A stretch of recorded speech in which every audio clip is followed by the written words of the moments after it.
राम राम हरे हरे। हरे कृष्ण।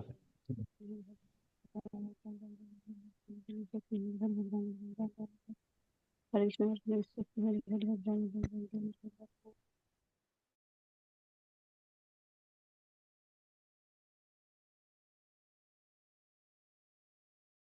हरे कृष्ण माता जी पंचांग प्रणाम। हरे कृष्णा माता जी पंचांग प्रणाम। हरे कृष्णा। आप सभी भक्तजनों का स्वागत है आज के सत्र में। सत्र का शुभारंभ हम पहले जगत गुरु शीला प्रभुपाद जी की आज की कोट के साथ करेंगे। जगत गुरु शीला प्रभुपाद की जय। आज है 24 जनवरी और श्लोक कोट आप लोगों के सामने है। जी माता जी हरे कृष्ण।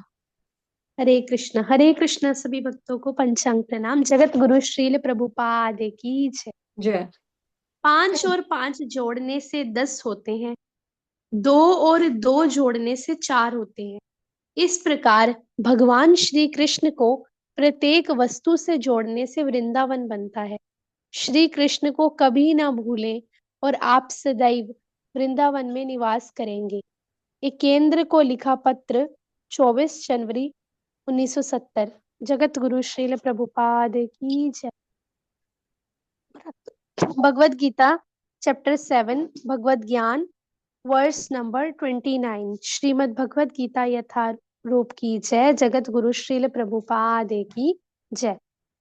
जरा मरण मोक्षाय मामाश्रित्य यतन्ति ये ते ब्रह्म तत्विदु कृतस्त्रम मध्यात्मम कर्म चाखिलम। अनुवाद। जो जरा तथा मृत्यु से मुक्ति पाने के लिए यत्नशील रहते हैं, वे बुद्धिमान व्यक्ति मेरी भक्ति की शरण ग्रहण करते हैं। वे वास्तव में ब्रह्म हैं, क्योंकि वे दिव्य कर्मों के विषय में पूरी तरह से जानते हैं। माताजी तात्पर्य। माता जी तात्पर्य। जगत गुरु शील प्रभुपाद द्वारा शील प्रभुपाद की जय। जन्म मृत्यु जरा तथा रोग इस भौतिक शरीर को सताते हैं, आध्यात्मिक शरीर को नहीं। आध्यात्मिक शरीर के लिए ना तो जन्म है, ना मृत्यु, ना जरा, ना ही रोग। अतः जिसे आध्यात्मिक शरीर प्राप्त हो जाता है वह भगवान का पार्षद बन जाता है और नित्य भक्ति करता है, वही मुक्त है। अहम ब्रह्मास्मि, मैं आत्मा हूं, कहा गया है कि मनुष्य को चाहिए कि वह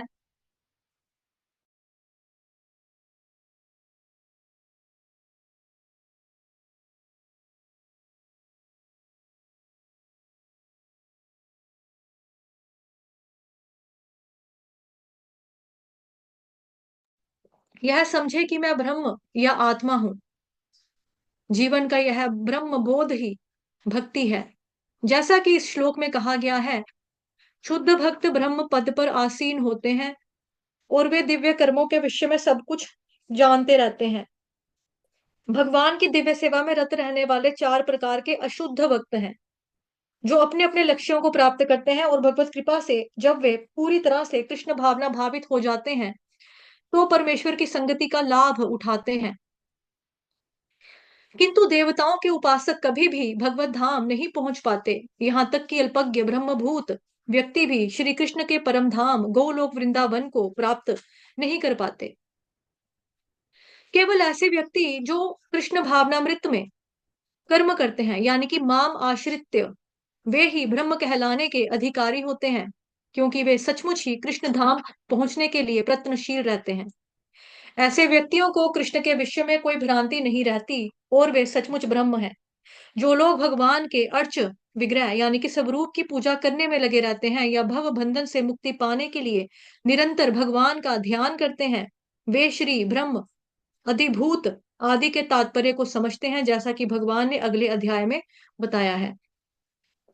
तो यहाँ पे प्रभुपाद जी ने हाईलाइट किया है भगवान जी के अर्च विग्रह की सेवा करने के लिए, पूजा करने के लिए, उसके बिना आपका भगवान जी के साथ कनेक्शन स्थापित होना इम्पॉसिबल है। ठीक है, चर्चा करते हैं इसके बारे में भी।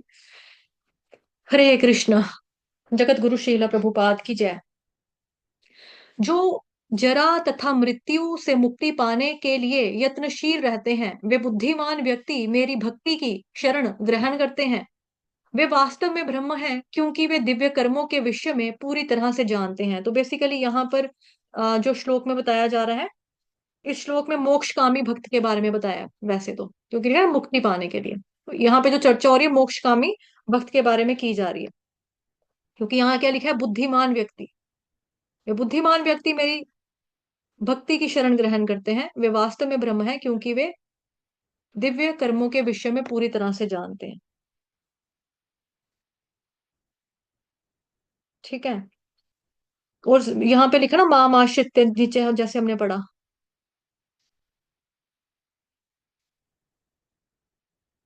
ये केवल ऐसे व्यक्ति जो कृष्ण भावनामृत में कर्म करते हैं, यानी कि माम आश्रित, वे ही ब्रह्म कहलाने के अधिकारी होते हैं। ये जो इंपॉर्टेंट लाइन्स है जो मैं अभी हाईलाइट कर रही हूँ, ठीक है, ये इंपॉर्टेंट लाइन्स हैं, श्लोक की जान है ये सब लाइन्स। ओके। तो ये जो आगे आपका, वे वास्तव में ब्रह्म है, ऊपर ये लिखा है वे वास्तव में ब्रह्म है। वे वास्तव में क्या है, ब्रह्म है।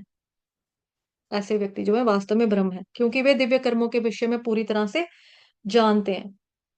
तो बेसिकली ये जो श्लोक नंबर आज का हमारा 29 श्लोक, और जो श्लोक नंबर 30, ये दो जो श्लोक है ना, इसमें हमें डिफरेंट डिफरेंट भक्तों के बारे में पता लगता है। जैसे कि ये वाला आज का जो श्लोक है, हरे कृष्णा, हिज ग्रेस गौर वल्लभादास प्रभु जी, हरे कृष्ण, पंचांग प्रणाम प्रभु जी। तो जैसे हमने कल चर्चा की थी, और आज का जो, सॉरी, जो आज और कल का श्लोक है, जो आज का श्लोक और आने वाले कल का श्लोक, यानी श्लोक नंबर 29 जो हम पढ़ रहे हैं, और श्लोक नंबर 30। अब इसमें क्या है, आज के श्लोक में मोक्षकामी भक्त के बारे में बताया गया। तो योग मिश्रित भक्त भी होता है। योग मिश्र भक्त कौन होता है, जो योग का अनुशीलन करता रहता है और भगवान की भक्ति करता है, और फिर वो भगवान के धाम को, यानी भगवत धाम को प्राप्त होता है। फिर होता है योग मिश्र भक्त की पहचान क्या होती है, योग मिश्र भक्ति क्या पहचान होती है, उसे मुक्ति में बहुत ज्यादा इंटरेस्ट होता है, उसको मुक्ति में बहुत ज्यादा इंटरेस्ट होता है। आ, और या फिर मतलब संसार में उसको सिद्धि चाहिए, ये उसकी पहचान है। और जो आपका होता है भक्त की पहचान, भक्त की पहचान होती है कि उसे मुक्ति में कोई इंटरेस्ट नहीं होता, है ना। हरे कृष्णा, भक्तन विनीता दासी माता जी, वरण देव मोक्षा और ना जन्म ना जन्म, ये गाइए जी माता रेफरेंस। जी। वरम देव मोक्षम न मोक्षावधिं वा, न चान्यं वृणेऽहं वरेशादपीह। इदं देव पुरनाथ गोपाल बालम, सदा मे मनस्या वीरस्तं किमन्यई। मतलब ही बताना है माता जी। जी माता जी, एक आधी लाइन में शॉर्ट में मतलब बता दो इसका। जी जी माता जी। तो इसमें कह रहे हैं कि मतलब ना तो मुझे किसी वरदान की आशा है, ना तो मुझे मोक्ष की आशा है, मतलब मुक्ति पाने का ना ही मैं इच्छुक हूँ। मुझे तो क्या चाहिए कि आपका वो बाल गोपाल जो स्वरूप है ना, वो हमेशा मेरे जो मन में बसा रहे, मतलब उसका मैं हमेशा चिंतन करता रहूं। हरे कृष्ण। हरे कृष्ण। दूसरा भी माता जी,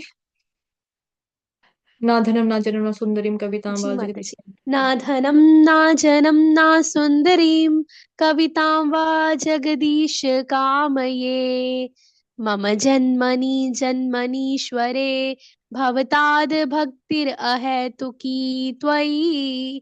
मतलब ना ही मुझे धन की आशा है, ना मुझे सालंकार कविता का इच्छुक हूँ, ना ही मुझे फॉलोअर्स की आशा है, ना मुझे सुंदर स्त्रियों की आशा है। मुझे क्या चाहिए कि जन्म जन्म आपकी, जन्म जन्मांतर आपकी अहेतु की भक्ति जो है वो मुझे मिलती रहे। हरे कृष्ण। हरे कृष्ण माता जी, थैंक यू। हरि बोल। तो भक्त की पहचान क्या होती है, कि उसको इन चीजों में कोई इंटरेस्ट नहीं होता है, उसको केवल भगवान जी की सेवा में ही इंटरेस्ट होता है। कर्म मिश्र भक्त भी होता है। कर्म मिश्र की पहचान क्या होती है, कि उसको भक्ति करनी है, लेकिन भक्ति के साथ साथ उसको भौतिक सुख भी चाहिए। ये होती है कर्म मिश्र की पहचान। ज्ञान मिश्र की पहचान होती है कि उसको भक्ति करनी है, लेकिन संसारिक ज्ञान उसको चाहिए, संसार से झूठा वैराग्य चाहिए, जिसको छदम वैराग्य कहते हैं ना, झूठा वैराग्य, उसको वो चाहिए। तो शुद्ध भक्त का लक्षण क्या होता है, कि कर्म ज्ञान योग, इसको इनमें कोई रुचि नहीं होती, इसको केवल भगवान जी की सेवा करके ही प्रसन्न होता है, ये उसी में खुश रहता है। ठीक है। तो आज का जो श्लोक है वो आपको बता रहा है कि मोक्षकामी भक्तों के बारे में, कि मोक्षकामी भक्त कैसे होते हैं। तो जैसे मैंने आपको कल भी रेफरेंस दिया था, कि एक रेफरेंस क्या मतलब, कि इनका इंटरेस्ट क्या होता है, ये निराकार ब्रह्म में विलीन होना चाहते हैं बेसिकली। और इनको वही चाहिए कि भाई हमको मुक्ति दो, मुक्ति दो, मुक्ति दो।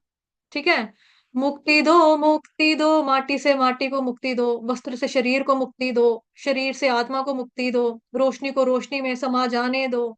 ठीक है, और क्या था, सूरज से मैं आई थी, सूरज में ही मेरे को जाने दो।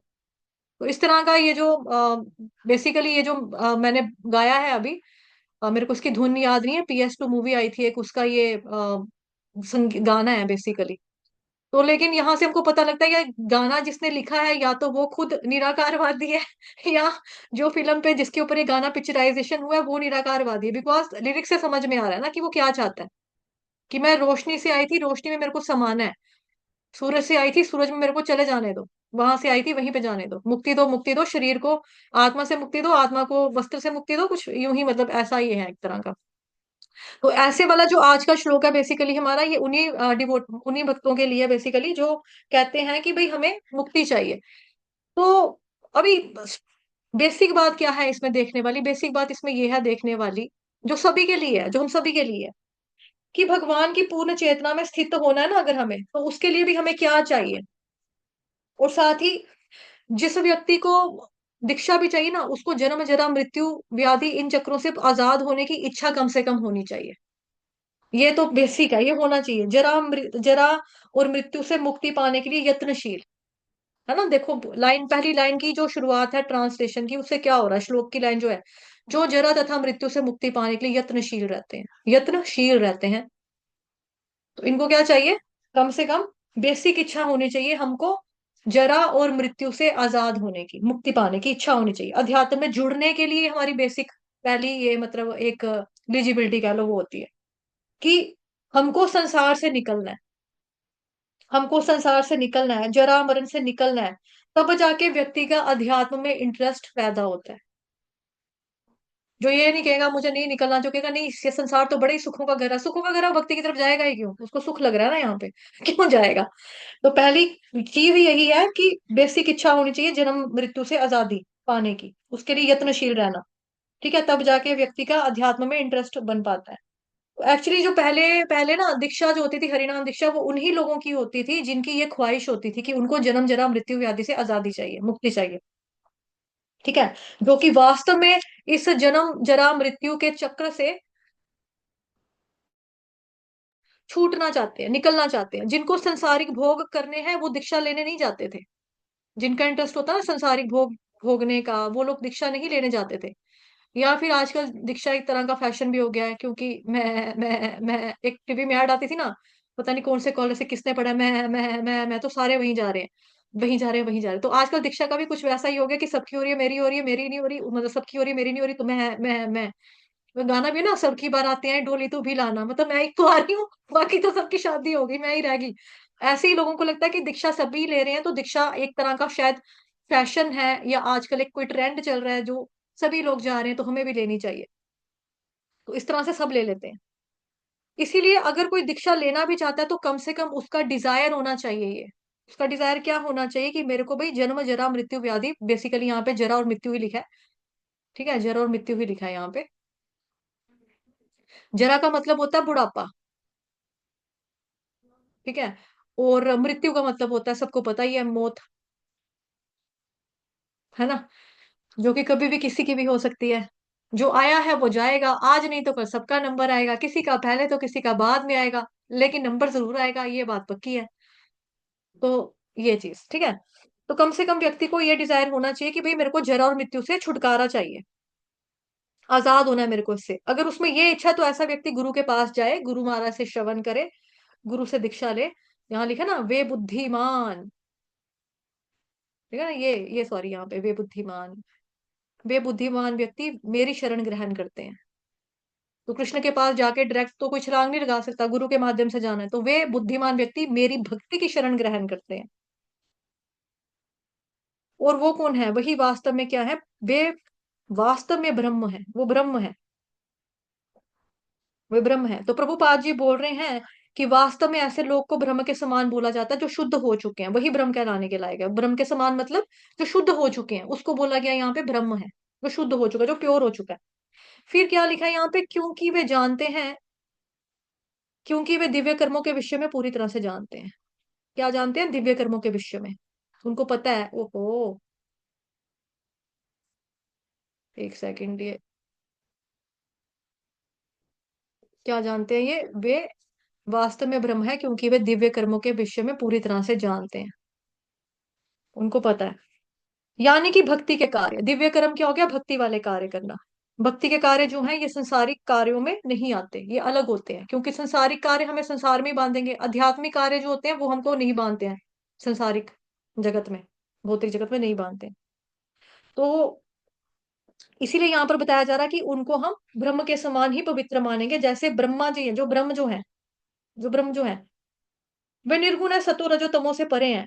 इसी प्रकार से ऐसे लोग यत्नशील हैं, भगवान की भक्ति में लगे हुए हैं। भगवान की भक्ति में लगे हुए हैं ना, यत्नशील है। ऐसे लोग क्या है? यत्नशील। प्रयास करते रहते हैं, practice makes a man perfect, मतलब प्रैक्टिस करते हैं, लेकिन भक्ति की प्रैक्टिस करते हैं, भक्ति का करते हैं ये। भगवान की भक्ति में लगे हुए हैं कि हाँ भाई मेरे को जीवन में सिद्धि प्राप्त करनी है, कृष्ण प्रेम प्राप्त करना है मुझे, इस प्रकार से वो यत्नशील रहते हैं। ऐसे लोग पूरी तरह से दिव्य कर्मों में लग जाते हैं ना, वे पूरी तरह से दिव्य कर्मों के विषय में पूरी तरह से जानते हैं और उसी में लगेंगे। जब जानते हैं, नॉलेज होगी तो उसी में लगेंगे ना, उसी में लगे रहते हैं, दिव्य कर्मों में लग जाते हैं। और उनको पता है कि सारे कर्म, बाकी सारे कर्म क्या है? ये धोखा है और कुछ नहीं है। इस शरीर और पापी पेट का सवाल है, कह कहकर हम लोगों ने बहुत पाप कर लिए, अपने कितने जिंदगियां, कितने जन्म हमने फूक दिए इसी के अंदर, कि पापी पेट का सवाल है, शरीर का सवाल है। अब और नहीं बस, क्योंकि देखो शरीर का ध्यान रखने के लिए हम कितना कुछ करते हैं, है ना। हमारे इनफैक्ट जो बाथरूम में साबुन भी होते हैं वो भी अलग अलग तरह के होंगे। सिर का शैम्पू अलग होगा, फेस वॉश अलग होगा, हैंड वॉश अलग होगा, बॉडी वॉश अलग होगा, कपड़े धोने का साबुन अलग होगा। इतना ही मतलब हमारा कितनी सारी चीजें अपने शरीर का ध्यान रखने में लगी रहती हैं। और ऊपर से एक प्रभुपाद जी ने सेकंड चैप्टर में हमको एक एग्जाम्पल भी पढ़ाई थी, अगर आपको याद होगा तो। एग्जाम्पल के माध्यम से प्रभुपाद जी ने बताया था, एक औरत होती है और उसका एक पैरट होता है, तोता होता है। तो वो क्या करती है, तोता लेकर आती है और सोने का पिंजरा बनाती है, सोने के पिंजरे में तोते को रख देती है। और सोने का पिंजरा था तो वो बहुत कीमती था, क्योंकि सोने का है तो उसका बहुत ख्याल रखती थी, उसके ऊपर डस्ट नहीं पड़ने देनी, कोई तिनका भी नहीं लगने देना, 24 घंटे झाड़ पोंछ पॉलिश करते रहना, लिशकाते रहना उसको, कुछ मिट्टी मुट्टी ना लगे इसको। लेकिन जो उसके अंदर बैठा तोता था उसको उसने खाना ही नहीं खिलाया, इसी डस्टिंग के चक्कर में। वैसे ही हमारा जो शरीर है वो क्या है? सोने का पिंजरा। आत्मा क्या है? उसके अंदर तोता बैठा हुआ। अगर हम तोते को खुराक नहीं दिया तो तोता मर गया, आत्मा को भी डाइट नहीं देंगे तो आत्मा क्या? आत्मा दुखी रहेगी। आत्मा आल्दो मर नहीं सकती, क्योंकि वो अमर अजर है, वो कभी बूढ़ी नहीं होती, मरती नहीं है, सुखा नहीं सकते, डुबो नहीं सकते, हमने ऑलरेडी चर्चा की है सेकंड चैप्टर में। लेकिन आत्मा की डाइट क्या है? हरे कृष्ण कृष्ण कृष्ण हरे हरे, हरे राम राम राम हरे हरे। ये आत्मा की खुराक है। आत्मा की खुराक है हरे कृष्ण महामंत्र का जप करना, भगवान जी की सेवा में रत रहना, भगवान जी के ग्रंथों को पढ़ना, हरे जैसे श्रीमद् भगवत गीता, भागवत, महापुराण श्रवण करना, पठन करना, पढ़ना, सुनना। ये सब आत्मा की खुराक है, डाइट है। तो शरीर को स्वस्थ रखने के लिए तो हम बहुत कुछ करते हैं, बादाम खा रहे हैं, काजू खा रहे हैं, फ्रूट खा रहे हैं, सलाद खा रहे हैं, आपका चावल रोटी दाल सब्जियां, बड़ा कुछ है खाने के लिए, दूध मक्खन मलाई लस्सी बिस्सी, सब कुछ है ना। लेकिन हम आत्मा के लिए क्या कर रहे हैं उसके ऊपर ध्यान देना है, कि आत्मा के लिए हम क्या करते हैं, उसके लिए हम नहीं सोचते हैं। तो फिर वही है ना, फिर मतलब कि यही चीज है। तो हमने जन्म फूक दिए हैं अपने बेसिकली, कि पापी पेट का सवाल है, शरीर का सवाल है। ओ तुम्हारे तो यहाँ पे ओ बाल सफेद हो गया, तो इसको ये चिट्ठी नहीं मानेंगे रब की, भगवान की। कहते हैं भगवान लेटर्स लिखते हैं आपको, आपको पता नहीं चलता। दांत का गिरना भी एक चिट्ठी है, कि आपके दांत कमजोर पड़ रहे हैं तो आपको मृत्यु नजदीक आ रही है। बालों का सफेद होना भी एक चिट्ठी है, कि आपके बाल झड़ रहे हैं, बाल सफेद हो रहे हैं। ये लेटर है भगवान की तरफ से, कि भाई भगवान का नाम लेना शुरू कर दो, अब तो वृद्ध अवस्था में पहुंच रहे हो। ठीक है। उसके बाद चेहरों पे झुर्रियों का पड़ना भी, ये भी एक निशानी है। कानों का सुनाई देना बंद हो जाना या कम हो जाना, ये जो शक्ति होती है ये कम होना, स्मरण शक्ति, आपकी मेमोरी पावर कम हो जाना। ये सारी लेटर्स भगवान एक एक करके चिट्ठी डालते हैं हमको, हमें हमें समझ में नहीं आता बेसिकली। हम सोचते हैं कि चलो बाल को काला हो गया, चलो यार मैं बाजार में निकलूंगी तो लोग सोचेंगे क्या ये तो बुढ़ी होगी, चलो फटाफट कलर मारो इसको, बालों को कलर मार लिए, छुपा लिए। झुर्रियां पड़ गई तो चलो एंटी एजिंग क्रीम लगा ली, ऐसे ऐसे करके मसाज कर ली, ऐसे करके एक्सरसाइज कर ली, है ना। जो एक्सरसाइज होती है वो सब कर ली। तो हमको लगता है कि भाई हम अ, हमको लगता है कि भाई हम ना मतलब कि अपना बुढ़ापा छुपा लेंगे किसी ना किसी तरीके, मतलब जो हमारी कमियां हम उसको ओवरकम कर सकते हैं इन चीजों से, मतलब इन चीजों को इस्तेमाल करके, एंटी एजिंग क्रीम लगा ली, है ना, तो एक्सरसाइज कर ली, योगा वोगा कर लिया। लेकिन ये लेटेस्ट भगवान जी की जो आ रही है, हम उसको बेसिकली इग्नोर कर रहे हैं, और अपनी इसी के चक्कर में इग्नोर कर रहे हैं, अपने शरीर के चक्कर में इग्नोर करते हैं, अपनी जवानी के चक्कर में, कि हम अभी तो मैं जवान हूँ और हमेशा जवान ही रहूं। बट ऐसा पॉसिबल नहीं है। चित्त यौवन में केवल और केवल कृष्ण भगवान और राधा रानी रहते हैं। उनकी एज ऊपर नहीं होती है, उनकी एज नहीं बढ़ती है। हमारे केस में तो क्या है, जो आया है वो जाएगा, आज नहीं तो सबका नंबर आएगा। किसी का नंबर पहले तो किसी का नंबर बाद में आएगा, लेकिन ये बात पक्की है कि नंबर जरूर आएगा। तो हम कभी मृत्यु को रोक नहीं सकते, काबू नहीं कर सकते, कंट्रोल नहीं कर सकते कि नहीं ए वक्त रुक जा, थम जा, ठहर जा, वापस जरा दौड़ पीछे, ये हमारे केस में नहीं हो सकता। हम वक्त को रोक नहीं सकते, पीछे लेकर नहीं जा सकते, टाइम मशीन नहीं है हमारे पास कोई, कि मैं बचपन में वापस चला जाऊं और वापस में बच्ची बन जाऊं, खेलूं अपनी जैसे खेलते थे हम लोग, घर घर खिलौने खिलौने। वो नहीं हो सकता। अब जो है वो है, उससे हमें मानना चाहिए। तो वही हो गया ना, शरीर का ख्याल रखना, लेकिन हमने अपने उसका ख्याल नहीं रखना, मतलब आत्मा का ख्याल नहीं रखना, आत्मा को खुराक या डाइट नहीं देनी। तो ये चीज बेसिकली जो है ये नहीं होना चाहिए। और प्रभुपाद जी यहाँ पर बता रहे हैं कि जिस प्रकार से यहाँ पे बताया जा रहा है कि अध्यात्म कर्म चाखिलम, ठीक है। अगर इसको संधि विच्छेद करेंगे ना, तो म आपका हलंत हो जाएगा, और म का जो लोग श्लोका की क्लास पढ़ते थे उनको मालूम है कि म आधा हलंत प्लस अध्यात्म, अगर हम संधि विच्छेद करेंगे इस श्लोक की, तो ठीक है, यहाँ पे क्या बनेगा, अध्यात्म, अध्यात्मम कर्म चाखिलम, तो अध्यात्म कर्म चाखिलम। और जो मायावादी हैं वो बताते हैं कि कर्म नहीं करने, जो मायावादी हैं वो बताते हैं कि कर्म नहीं करने, बट यहाँ साफ बताया है कि दिव्य कर्म करने हैं भाई, दिव्य कर्म किए जा सकते हैं। दिव्य कर्मों के विषय में पूरी तरह से जानते हैं, दिव्य कर्म करने हैं, इसके लिए मना नहीं किया है, किसी को भी मना नहीं किया दिव्य कर्म करने से। दिव्य कर्म यानी भगवान दिव्य, तो उनसे रिलेटेड वाले कर्म, उनके कर्म भगवान के लिए करना, तो ये करना चाहिए। आध्यात्मिक कर्म हमें करने हैं, वो करने चाहिए। तो प्रभुपाद जी बोल रहे हैं इसीलिए निराकारवादियों के लिए गोलोक वृंदावन धाम नहीं है, उनके लिए गोलोक नहीं है, क्योंकि उनके अंदर भगवान की सेवा करने की ही कोई इच्छा नहीं है, ना उत्कंठा नहीं है। वो क्या कहते हैं, भगवान का ना रूप है, ना रंग है, ना आकार है, ना शेप है, ना कोई रस है, कुछ भी नहीं है। निर्गुण का मतलब बेसिकली ये नहीं होता कि जिसके अंदर कोई गुण ना हो, निर्गुण का मतलब होता है जो सत्वगुण, रजोगुण, तमोगुण, इन तीन गुणों से जिसके अंदर हम लोग बंधे हुए हैं, उससे ऊपर है भगवान। निर्गुण का अर्थ ये होता है।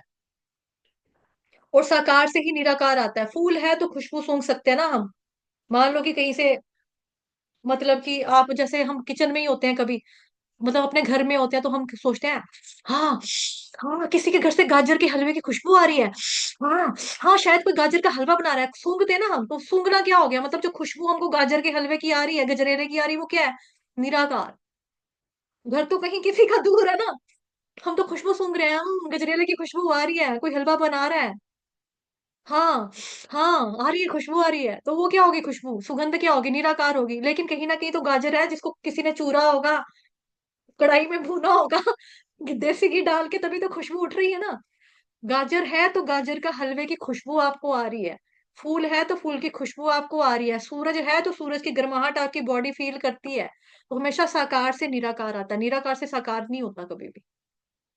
तो जो लोग निराकार भगवान को मानते हैं, उनके अंदर क्योंकि भगवान जी की सेवा करने की चाहत, उत्कंठा नहीं है, तो वो निराकार मान लेंगे। तो ऐसे लोग कहाँ जाएंगे गोलोक वृंदावन धाम में, जो वो पहले नहीं मानते, तो वहां जाकर वो क्या धनिया थोड़ा छिलने जाएंगे उधर सेवा ही नहीं करनी है उनको जब, फिर क्या करेंगे, है ना।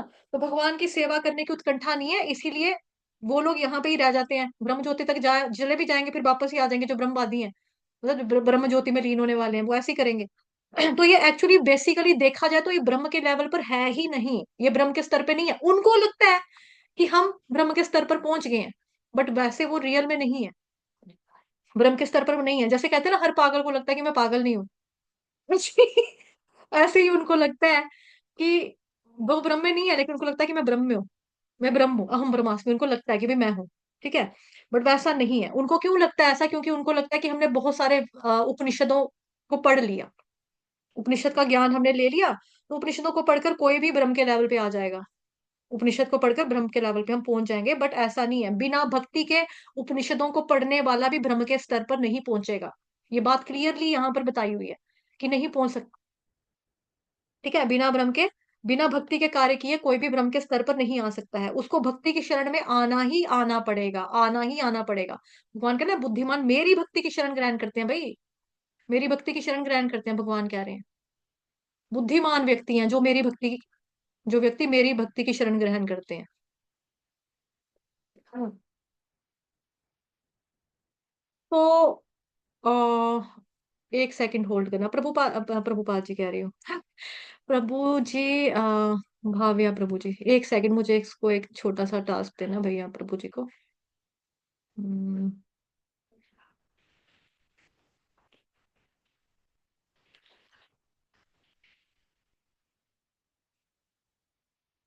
कोट्स वाला जो है ना प्रभु जी, उसका चाहिए मेरे को, यहाँ पर दे देना मेरे को पर्सनली अभी, ठीक है प्रभु जी।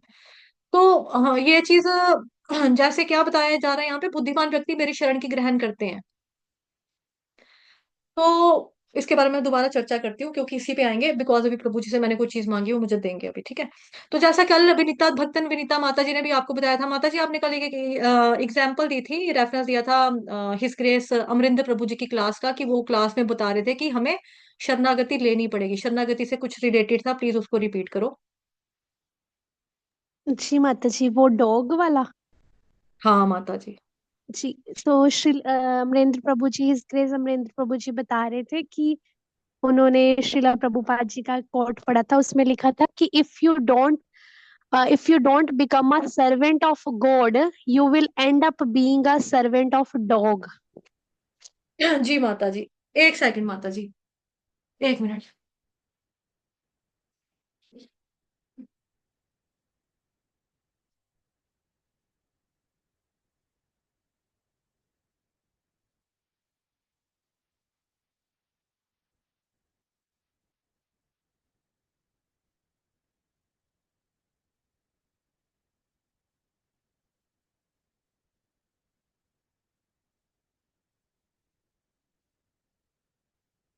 जी माता जी, हरे कृष्ण माता जी, सॉरी। हाँ तो क्या बताया था माता जी ने, कि अगर आप भगवान जी की शरण नहीं लोगे, गॉड की शरण ग्रहण नहीं करोगे, तो आप कुत्ते बन जाओगे, क्योंकि जीओडी गॉड डीओडी डॉग, ठीक है। If you don't become a servant of God, you will end up being a servant of dog. His holiness Navayogendra Swami ji Maharaj ji का भी मैंने लेक्चर सुना था, उन्होंने बोला था कि आपको भगवान की शरणागति लेनी ही पड़ेगी। अगर आप माया की शरणागति, अगर आप भगवान की शरणागति नहीं लोगे, तो माया की शरण में चले जाओगे, तो फिर क्या होगा, फिर मृत्यु के टाइम पे ना, अगर आपने अभी तक गुरु की शरण नहीं लिया, अपने भगवान श्री कृष्ण की शरण में नहीं गए हो, तो आपके साथ क्या होगा, फिर यमदूत आएगा, यमराज आएगा आपके मृत्यु के टाइम पे, आपको फिर यमराज की शरण शरण लेनी पड़ेगी, बिकॉज उसके साथ तो जाना ही है, रोते रोते मार खाते हुए, मतलब कि वो कोड़े छोड़े मारेंगे, हंटर मारेंगे, चप्पले मारेंगे, पता नहीं क्या क्या मारते होंगे, है ना। तो फिर हिज ऑलनेस नवयोगेंद्र स्वामी जी महाराज कह रहे थे कि जो व्यक्ति कृष्ण की शरण ग्रहण नहीं करेगा, उसको यमदूत की, यमराज की शरण ग्रहण करनी पड़ेगी मृत्यु के समय पे। और हिज होलीनेस भक्ति आचार्य स्वामी जी महाराज जी का कल का कोट था, तो उन्होंने रेफरेंस दिया है कबीर दास के दोहे को लेकर, कि चलती चक्की देख के दिया कबीरा रोए, दो घाटन के बीच में साबुत बचा ना कोई। मतलब कबीरदास जी ने इस संसार को काल शक्ति द्वारा पिसते हुए देखकर वो दुखी होते हैं, कि जैसे चक्की में अनाज पिस जाता है।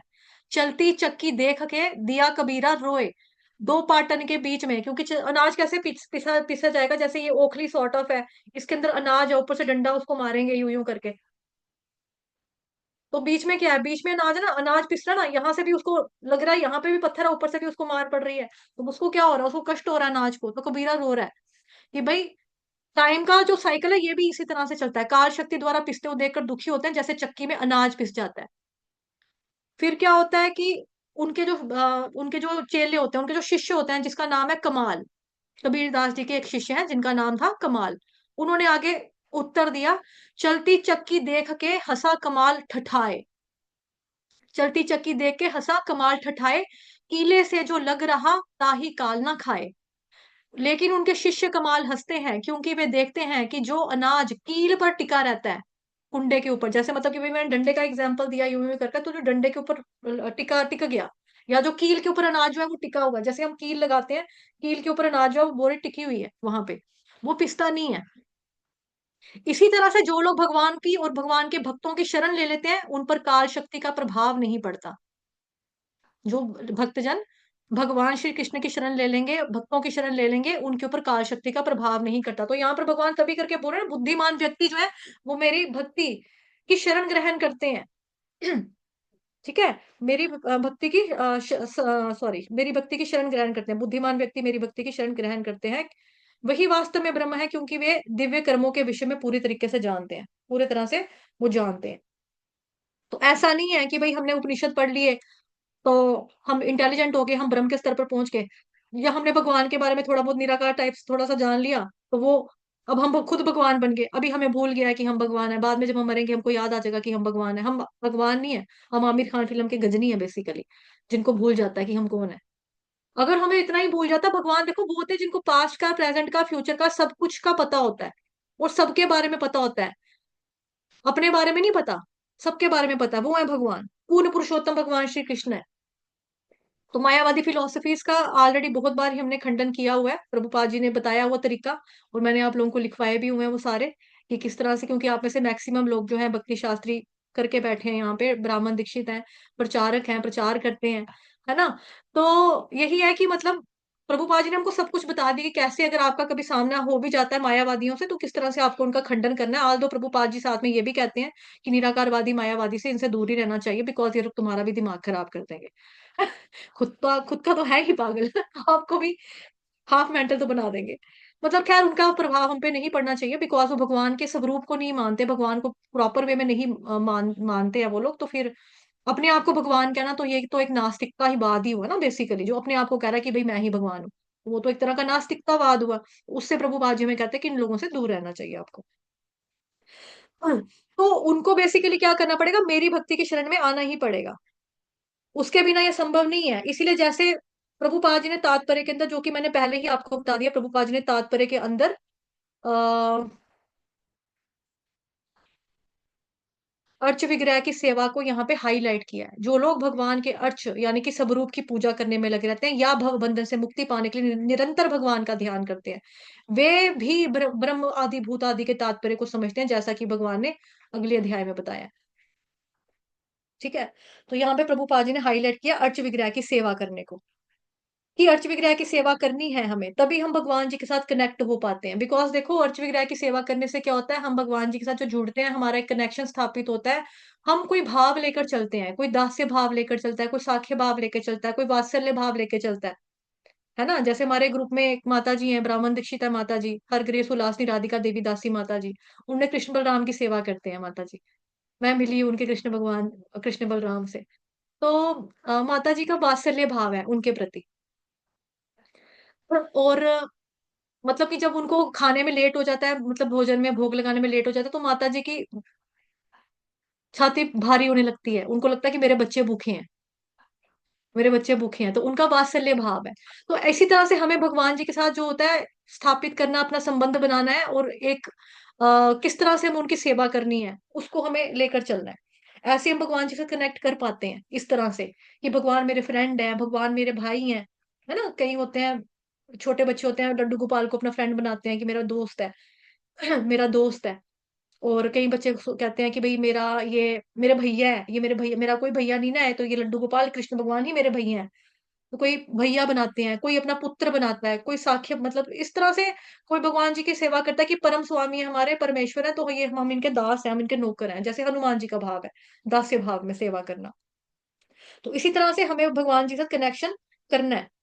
तो जब इस प्रकार का कनेक्शन हमारा स्थापित हो जाता है ना, तो फिर हम क्या करते हैं, व्यक्ति जो होता है वो दिव्यता में आगे बढ़ पाता है, दिव्यता में आगे बढ़ पाता है, जैसा कि ऊपर लिखा है यहाँ पे, ये दिव्य कर्मों के विषय में पूरी तरह से जान पाता है, जान जाता है, तो फिर वो दिव्य कर्म, दिव्यों में दिव्यता में बेसिकली आध्यात्मिकता में आगे बढ़ पाता है। ठीक है, आगे बढ़ पाता है कम से कम, लेकिन उसके अंदर जन्म जरा मृत्यु वगैरह जो है ना, इससे आजाद होने की ख्वाहिश होनी चाहिए, कि भाई मैंने इसको छोड़ना है, मेरे को इससे मुक्त होना है। उसके लिए उसको क्या करना है, यत्नशील रहना है, यत्नशील रहना है, यत्नशील रहना, यत्नशील प्रयास करते रहना, करते रहना, करते रहना, यत्नशील होना चाहिए। तब जाके व्यक्ति जो होता है आध्यात्मिक कर्म की तरफ आगे बढ़ पाएगा, तब जाके व्यक्ति अध्यात्म की तरफ आगे बढ़ पाएगा। तो बेसिकली ये जो है श्लोकास में क्वेश्चन है, प्रश्न उत्तर चल रहे हैं थोड़ा, तो हम देखेंगे इसको कल वाला श्लोक, उसके बाद 8 चैप्टर में जो है भगवान जी जो होते हैं वो उत्तर देते हैं। 8वें अध्याय के तीसरे वाले में देंगे उत्तर, जाके चौथे में भी देंगे, हम देखेंगे उसको जब हम 8 चैप्टर पे पहुंचेंगे। हरे कृष्णा माता जी। पंचांग प्रणाम। हरे कृष्ण माता जी, पंचांग प्रणाम। थैंक यू माता जी। तो जैसे कि यहाँ पे आपको जो वर्ड्स है, अनुवाद है, उससे ही क्लियर हो जाएगा कि जो बुद्धिमान, मतलब जो बुद्धिमान होते हैं वो मेरी भक्ति की शरण ग्रहण करते हैं। ठीक है, तो हम पिछले कई वर्सेस में पढ़ते आ रहे हैं, अल्पज्ञ मनुष्य भगवान की शरण नहीं लेते, अल्पज्ञ मनुष्य देवताओं की शरण में जाते हैं। तो अल्पज्ञ मतलब कम बुद्धि वाले। ठीक है, तो कम बुद्धि वालों का ऑपोजिट क्या हुआ? बुद्धिमान। ठीक है, तो भगवान क्या कह रहे हैं कि जो बुद्धिमान होते हैं वही मेरी भक्ति की शरण ग्रहण करते हैं। तो बुद्धिमान कहने का मतलब ये है कि आप देखोगे कि अगर आप किसी से, नॉर्मल व्यक्ति से पूछोगे, कॉमन मैन से, कि आपकी नजर में इंटेलिजेंट कौन है, बुद्धिमान कौन है, तो वो कहेगा जिसने बहुत सारी डिग्रीज ले से रखी है, या जिसको बहुत नॉलेज है, जिसने, जो पढ़ा लिखा है, जो गंवार नहीं है, जिसने कुछ पढ़ाइयाँ की हैं, या जिसको दुनिया की नॉलेज है, जिसको बिजनेस की नॉलेज है, जिसको व्यापार की नॉलेज है, वही बुद्धिमान है। जो लड़की जॉब कर रही है, ठीक है, वो हाउस वाइफ से ज्यादा बुद्धिमान है, वो यही कहेगा, है ना, कॉमन मैन। लेकिन भगवान की नजर में, प्रभुपाद जी की नजर में, आचार्यों की नजर में कौन बुद्धिमान है? वो बुद्धिमान व्यक्ति वो है जो भगवान कृष्ण की शरण ग्रहण करता है, भगवान कृष्ण की भक्ति की शरण ग्रहण करता है, वो असल में शास्त्रों के अकॉर्डिंग बुद्धिमान है। ठीक है, तो ऐसे बुद्धिमान व्यक्ति जो होते हैं वो भगवान की भक्ति की शरण ग्रहण करते हैं। और यहाँ क्या लिखा है, ये वर्ड बहुत इंपॉर्टेंट है, जरा मरण मोक्षाय मामाश्रित मामाश्रित्य यतन्ति ये। जरा मरण मोक्षाय, ठीक है, तो जो मेन 4 प्रॉब्लम्स हैं, कौन कौन सी है मेन प्रॉब्लम? जन्म मृत्यु जरा व्याधि। ठीक है, जन्म मृत्यु जरा व्याधि। ठीक है, तो ये जो 4 प्रॉब्लम है, ये 4 प्रॉब्लम से निकलने के लिए ही हम एफर्ट्स कर रहे हैं अभी भक्ति में। तो आप देखोगे कि हम अगर कोई किसी से पूछे कि तुम्हारी मेन प्रॉब्लम वो क्या है, वो कहेगा मैं तो बहुत दुखी हूँ, मैं तो बहुत परेशान हूँ, मेरे तो बिजनेस ही अच्छा नहीं चल रहा। अगर आप बच्चे से पूछोगे तुम क्यों दुखी हो, वो कहेगा मैं इसलिए दुखी हूँ क्योंकि मुझे स्कूल जाना पड़ता है ठंड में, मुझे स्कूल जाना नहीं पसंद, मुझे बहुत भारी बैग उठा के जाना पड़ता है, ये वाला काम भी करो, इंग्लिश का भी काम करो, मैथ्स का भी करो, हिंदी का भी करो, पंजाबी का भी करो। तो ऐसे बोलेगा। ऐसे ही हर एक बच्चे की, हर एक व्यक्ति की अलग अलग प्रॉब्लम है। लेकिन हम जो बुद्धिमान होते हैं उनको पता होता है कि मेरी 4 प्रॉब्लम कौन सी है मेन? जन्म, मृत्यु, जरा, व्याधि। क्योंकि इसी के चक्कर में तो हम बार बार आ रहे हैं ना, बार बार जन्म हो रहा है, मृत्यु हो रही है, जन्म हो रहा है, मृत्यु हो रही है, बुढ़ापा आ रहा है, रोग लग रहे हैं, है ना। ये हमारी 4 प्रॉब्लम है मेन, इसी से हमें बाहर निकलना है। और यहाँ पे क्या लिखा है, उन्हीं 4 प्रॉब्लम्स को से निपटारा पाने के लिए, उन्हीं 4 प्रॉब्लम से छुटकारा पाने के लिए भगवान ने क्या बोला है? जो जरा, जरा क्या होता है? वृद्धावस्था, बुढ़ापा। ठीक है, जरा तथा मृत्यु से मुक्ति पाने के लिए यत्नशील रहते हैं, जो ईगर रहते हैं, प्रयास करते हैं, एफर्ट्स करते हैं कि मुझे जाना है, मुझे निकलना है मृत्यु से, मुझे बाहर निकलना है, मुझे बार बार नहीं आना इस दुख भरे संसार में। ठीक है, वो क्या करते हैं? वो बुद्धिमान व्यक्ति ही मेरी भक्ति की शरण ग्रहण करते हैं, और वास्तव में क्या है? ब्रह्म है। तो आप देखोगे वो लोग नहीं, जो भगवान की ज्योति में मिल जाना चाहते हैं, निराकार है, जो भगवान के स्वरूप को नहीं मानते, बल्कि जो भगवान के लिए प्रयत्नशील रहते हैं, भगवान की भक्ति पाने के लिए यत्नशील रहते हैं, वो वास्तव में क्या है? वो ब्रह्म है, क्योंकि उनको पता है कि दिव्य कर्म कौन से होते हैं। तो आप देखोगे कि एक बच्चा है, इसको एग्जाम्पल से समझेंगे।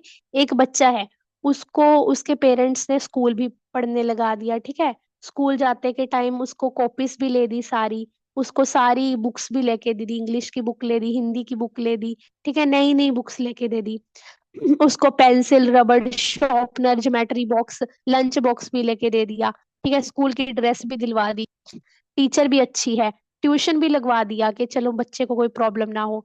ठीक है, फिर भी अगर बच्चा ना पढ़े, स्कूल जाके फालतू का टाइम वेस्ट कर रहा है, बातें करके आ जाता है, ट्यूशन नहीं जाता, ट्यूशन बोल के जाता है लेकिन ट्यूशन के टाइम खेल के आ जाता है। ठीक है, ऐसा बच्चा अगर सारी फैसिलिटीज भी दे दी पेरेंट्स ने, ठीक है, फिर भी वो स्कूल नहीं जा रहा, पढ़ नहीं रहा, ठीक है, तो वो बच्चे को आप लोग क्या बोलोगे? मूर्ख बोलोगे ना, कि ये बच्चा तो मूर्ख है, ठीक है, इसको तो ज्ञान ही नहीं है, नॉलेज ही नहीं है ना, ये वेस्ट कर रहा है टाइम को।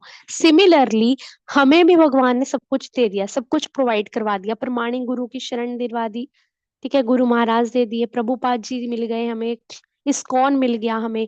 अगर आप इस्कॉन से सब लोग नहीं कनेक्टेड हो तो आपको राधा कृष्ण मिल गए हैं, भगवत गीता मिल गई है, ठीक है, तो भगवत गीता मिल गई है, भगवत गीता सुनने के लिए क्लासेस मिल गई हैं, ठीक है, फ्री ऑफ कॉस्ट, माता जी देख लो, फ्री ऑफ कॉस्ट क्लासेस ले रहे हैं आपकी, ठीक है। और आपको क्या मिल गया है? भगवान का नाम मिल गया है, सबसे बड़ी चीज हरि नाम मिल गया है। हरि नाम में तो कोई पैसे नहीं लगते ना, जितना मर्जी जप करो, जब मर्जी जप करो, कोई टैक्स नहीं है, कुछ नहीं है। तो इतना कुछ मिलने के बाद भी अगर हम फैसिलिटीज का ना यूज करें या मिस यूज करें, या फिर उनका इस्तेमाल ही ना करें, मतलब अपने जन्म मृत्यु जरा व्याधि से निकलने के लिए, तो फिर हम भी तो उसी कैटेगरी में आएंगे ना, जो बच्चे को फैसिलिटीज प्रोवाइडेड है लेकिन वो यूज नहीं कर रहा है ना। तो इसीलिए वो हमारे ऊपर है, तो कि हम बुद्धिमान हैं कि नहीं। अगर हम कृष्ण भगवान के पास जा रहे हैं, कृष्ण भगवान की भक्ति की शरण ले रहे हैं, तो हम शास्त्रों के अकॉर्डिंग, गुरु के अकॉर्डिंग वास्तव में बुद्धिमान है, ठीक है, नहीं तो हम जो है बुद्धिमान नहीं है। जैसे कि प्रहलाद महाराज, अभी प्रहलाद महाराज जो थे वो असुर के पुत्र थे, ठीक है, तो उनका जो पिता था हिरण्यकशिपु, कितना कितना मतलब रहते तो एक ही घर में थे, देखो है ना, उनके उसका पिता भी देखता था कि मेरा पुत्र जो है वो विष्णु का नाम जप करता है, वो भगवान का नाम जप करता रहता है, मतलब चाहे वो भगवान नहीं मानता था लेकिन वो देखता था, ठीक है।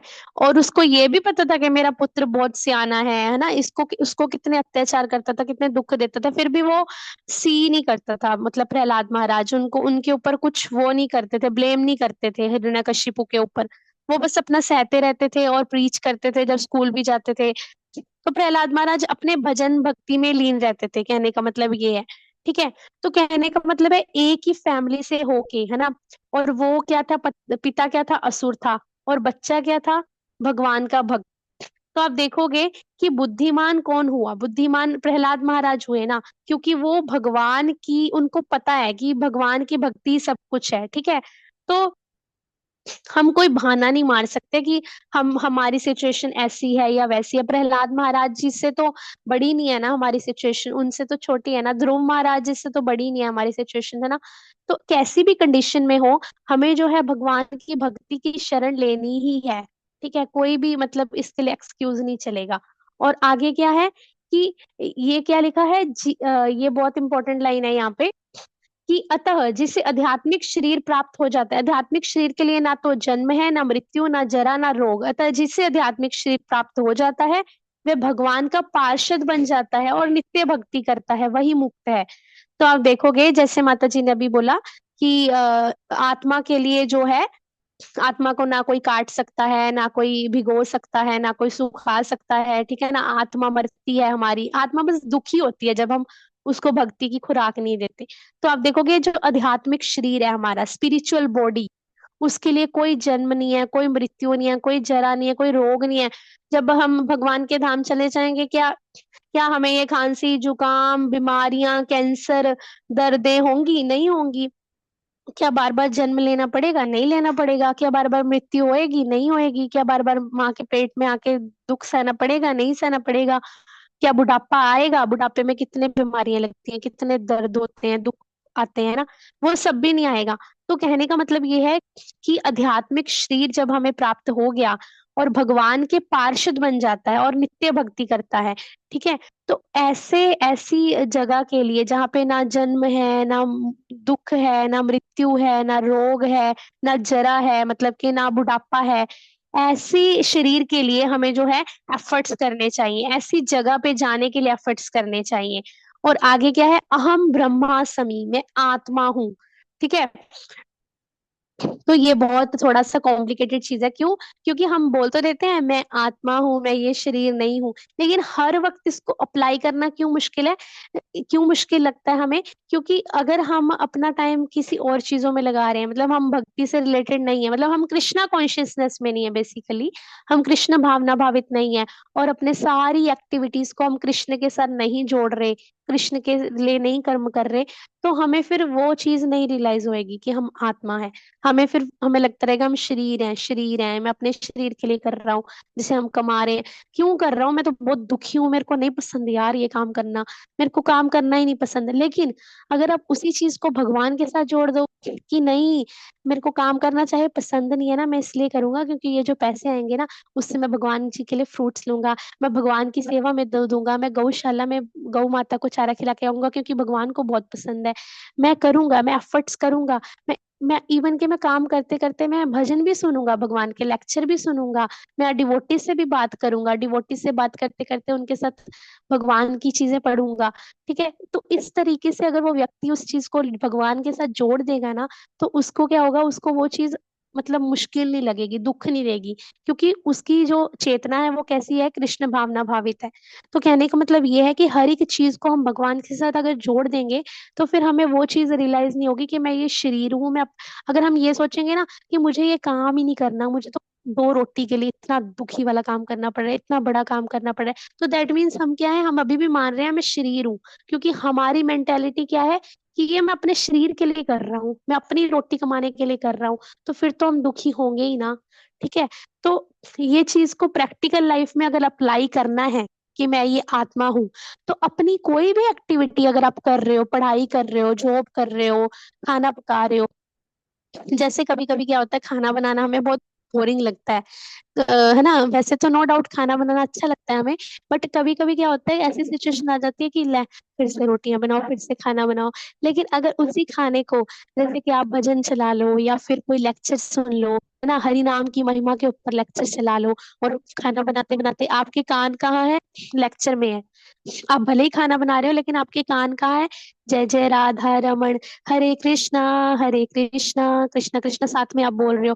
तो आपको खाना बनाना भी इतना अच्छा लगेगा ना, इतना आनंद आएगा ना उसमें। क्यों? क्योंकि वो आपने कृष्ण से जोड़ दिया वो एक्टिविटी को। ठीक है? इसी तरह से आपने ये नहीं सोचना कि मैं अपने शरीर के लिए ये काम कर रहा हूँ, आपने क्या सोचना है, मैं भगवान के लिए कर रहा हूँ, उस एक्टिविटी को किसी तरीके से भगवान से जोड़ दूं। ठीक है? तो इस तरीके से आप जो है बुद्धि, क्योंकि यही होता है ना भक्ति की शरण ग्रहण करना, मतलब अपनी हर एक्टिविटी को भगवान के साथ जोड़ देना, कृष्ण के लिए करना, कृष्ण के लिए कर्म करना, वही होता है भगवान की भक्ति की शरण ग्रहण करना, मतलब फुल्ली सरेंडर करना। ठीक है? तो हरे कृष्णा। पंचांग प्रणाम सभी हरे कृष्णा। विनू, वो फोटो भेजी थी ना आपने मेरे को प्रभुपाद जी की 2-3 दिन पहले, एक जगह जी की, जी मैं माता जी। आपको सेंड, वो यहाँ पे ना स्क्रीन शेयर करना, मैं अपनी स्क्रीन स्टॉप कर रही हूँ, आप अपना शेयर करो, ठीक है? माता जी कुंभ मेला वाली। तो भेजो। क्योंकि एक डिवोटी ने भी प्रश्न किया मुझसे कि क्या हमें इस्कॉन के डिवोटीज को कुंभ के मेले में जाना चाहिए कि नहीं। जिन माता जी ने प्रश्न किया वो इस्कॉन से दीक्षित भक्त है माता जी, और उनका प्रश्न ये है, तो बिल्कुल हमें जाना चाहिए। हमारे प्रभुपाद जी भी गए हैं 1977 में, अभी भक्तन विनीता माता जी शेयर करेंगी बुक, सॉरी बुक कह रही हो, पिक्चर आपके साथ। और साथ ही जो हमारा इस्कॉन संस्था है, वहां पे अडानी ने साथ में मिलकर, इस्कॉन वालों के साथ मिलकर वहां पर प्रसादम वितरण हो रहा है। इस्कॉन के डिवोटीज जो हैं अलग अलग टेम्पल से वहां पर गए हुए हैं, बुक डिस्ट्रीब्यूशन कर रहे हैं। तो बिल्कुल इस्कॉन वालों को जाना चाहिए, हम कोई सनातन धर्म से अलग थोड़ी ना है।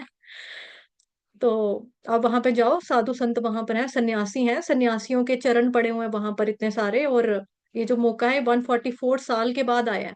अगर आपके पास जाने की सुविधा है तो बिल्कुल आपको जाना चाहिए, दर्शन करने के लिए, स्नान करने के लिए वहां जाना चाहिए। तो वहां की जो मिट्टी है, वहां का जो जल है, मतलब उसमें नहाना चाहिए। और जो लोग नहीं जा सकते हैं किसी कारणवश, ठीक है, और लेकिन जाना चाहते हैं, या फिर उनका कोई गया हुआ है, तो आप उनको बोलो कि आप हमारे लिए बोतल में पानी भर के लाना, वहां से जल लेकर आना। आप उससे अपने घर में, जैसे हम गंगा जल डाल के पानी में डाल के स्नान करते हैं, उस तरह से हम स्नान कर सकते हैं उसमें डाल के। और साथ ही उनको कहना कि थोड़ी सी रेत भी लेकर आए, वहां से थोड़ी सी मिट्टी भी लेकर आए, ठीक है? क्योंकि उस मिट्टी के ऊपर बड़े सारे लोगों के चरण पड़े हुए हैं। कोई फोन अगर आप में से कर रहा है तो प्लीज डिस्टर्ब मत करो इस वक्त।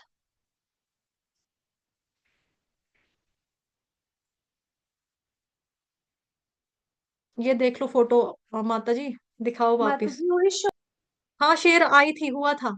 ये वाली फोटो को थोड़ा मैं इसको वो करती हूँ ना। आपका कहाँ है? इसको वो कर देते हैं, क्या बोलते हैं आपका, क्या बोलते हैं उसको, स्पॉटलाइट। Pin spotlight. बोलते हैं माता जी, हाईलाइट। नहीं इसमें नहीं हो रहा, वो कैमरा कैमरा नहीं ना, इसलिए आप स्क्रीन शेयर करो इसलिए। चलो ठीक है। क्या सभी भक्तजन देख पा रहे हैं प्रभुपाद जी का कुंभ मेले का चित्र जो है 1977 का? देख पा रहे हैं क्या भक्तजन आप सभी, या नहीं देख पा रहे हैं? कुछ हाँ ना बोलो माता जी। अब चलो मेरे पास तो है ही है। जब ऐश्वर्या माता जी ने रिस्पांस दे दिया कि वो देख पा रहे हैं, धन्यवाद माता जी, हरि बोल, थैंक यू। और नीलम शर्मा माता जी जम्मू कश्मीर से हैं, वो पहली बार आए हैं, उनके लिए सभी भक्तजन हरि बोल कहेंगे। माता जी सबको अनम्यूट करना, मुझे दिख ही नहीं रहा है कहाँ से अनम्यूट, ये स्क्रीन शेयर किया ना, एक मिनट। हरे कृष्णा, आज जो डिवोटीज पहली बार आए हैं उनके लिए प्लीज हरि बोल कहेंगे, सभी भक्तजन मेरी साइड से अनम्यूट है। कितना पे फ्लैट टू हरि बोल है? बोलना है, कितना पे माता फ्लैट जी है? पहली बार आए हैं नीलम थ्री शर्मा फोर माता जी जम्मू लाइट कश्मीर। कितना बजे का है? हरि बोल। थ्री फोर हरि हरी हरि बोल, बोल। हरी हरी बोल, हरी बोल। हरी बोल। हरि बोल। हरी बोल। ठीक है, आप सभी का डाउट अब क्लियर हो गया कि हमें कुंभ मेले में जाना चाहिए, अवश्य जाना चाहिए। प्रभुपाद जी जो हमारे मेन गुरु हैं, प्रोमिनेंट गुरु हैं इस्कॉन के, इस्कॉन संस्था के संस्थापक हैं, फौंडाचार्य हैं, जब वो गए हैं तो हमें भी जाना चाहिए। हमारे इस्कॉन के जो प्रेजेंट टाइम पे जो हमारी इस्कॉन संस्था है, वहां से अलग अलग टेम्पल से लोग वहां पे जाकर प्रसादम फ्री में वितरण कर रहे हैं, संतों की सेवा कर रहे हैं, और साथ ही में बुक डिस्ट्रीब्यूशन दे रहे हैं। और हमारे टेम्पल वाले कहीं तो फ्री में दे रहे हैं, इस्कॉन संस्था वाले बिल्कुल फ्री में दे रहे हैं। वो साधु संत सन्यासी हैं, उनके पास जाएंगे, फ्री में दे रहे हैं, तो बिल्कुल हमें जाना चाहिए वहां पर, उनकी सेवा यथासंभव अपनी जितनी इच्छा शक्ति हो, जितना अपना बजट हो, उसके हिसाब से थोड़ा बहुत उनको दान दक्षिणा देनी चाहिए, क्योंकि ग्रस्त वालों के लिए दान बताया गया देना, है ना। तो हरे कृष्णा। अब कई एक का डाउट है कि वो लोग तो स्मोक करते हैं, तो हम ठीक है, जो स्मोक करने वाले सन्यासी वहां पर हैं, दूसरे मतलब कि अखाड़े के, तो उनके लिए आप क्या कर सकते हो, आप उनको खाना दे सकते हो, खाने की चीज दे सकते हो।